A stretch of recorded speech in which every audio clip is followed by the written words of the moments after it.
പത്തനംതിട്ട ജില്ലാ പഞ്ചായത്ത് തയ്യാറാക്കിയ മെഴുവേലി ഗ്രാമപഞ്ചായത്തിലെ പട്ടികജാതി മൈക്രോ പ്ലാൻ ദീർഘവീക്ഷണത്തോടെയുള്ളതെന്ന് പട്ടികജാതി പട്ടികവർഗ ക്ഷേമ വകുപ്പ് മന്ത്രി ഒ.ആർ. കേളു. മൈക്രോ പ്ലാൻ പ്രകാശന യോഗത്തിൽ ഓൺലൈനായി പങ്കെടുത്ത് സംസാരിക്കുകയായിരുന്നു മന്ത്രി.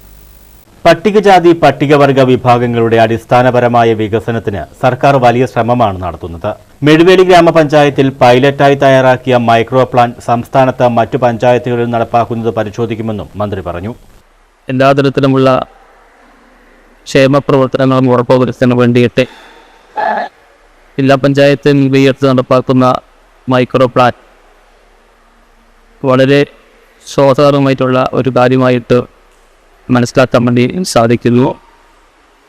കേരള ഗവൺമെൻറ് നമ്മുടെ കേരളത്തിലെ എല്ലാ പട്ടികജാതി പട്ടികവർഗ വിഭാഗത്തിൻ്റെയും അടിസ്ഥാനപരമായിട്ടുള്ള വികസനത്തിന് വേണ്ടിയിട്ട് വലിയ ശ്രമമാണ് ഈ കാലയളവിൽ നടത്തി വരുന്നത്. ആ ഒരു പശ്ചാത്തലത്തിലാണ് പത്തനംതിട്ട ജില്ലാ പഞ്ചായത്ത് ഇങ്ങനെ വളരെ ദീർഘവീക്ഷണത്തോടു കൂടിയിട്ടുള്ള ഒരു മൈക്രോ പ്ലാൻ പദ്ധതി പട്ടികജാതി വിഭാഗക്കാർക്ക് വേണ്ടിയിട്ട് നടപ്പാക്കുക. അതിൽ ഒരു പൈലറ്റ് പ്രൊജക്റ്റ് എന്ന നിലയ്ക്കാണ് മെഴുവേലി പഞ്ചായത്തിൽ ഇത് നടപ്പാക്കുന്നതെന്നും അറിയാൻ വേണ്ടി സാധിക്കുന്നത്. ഇലവുംതിട്ട മൂലൂർ സ്മാരകത്തിൽ നടന്ന ചടങ്ങിൽ K U. Janeesh Kumar MLA. Micro plan പ്രകാശനം ചെയ്തു. ജില്ലാ പഞ്ചായത്ത് പ്രസിഡന്റ് ജോർജ് എബ്രഹാം അധ്യക്ഷത വഹിച്ചു.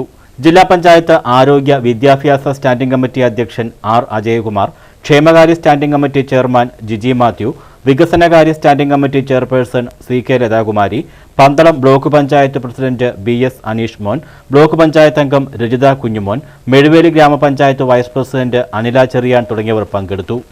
News bureau, Kozhencherry.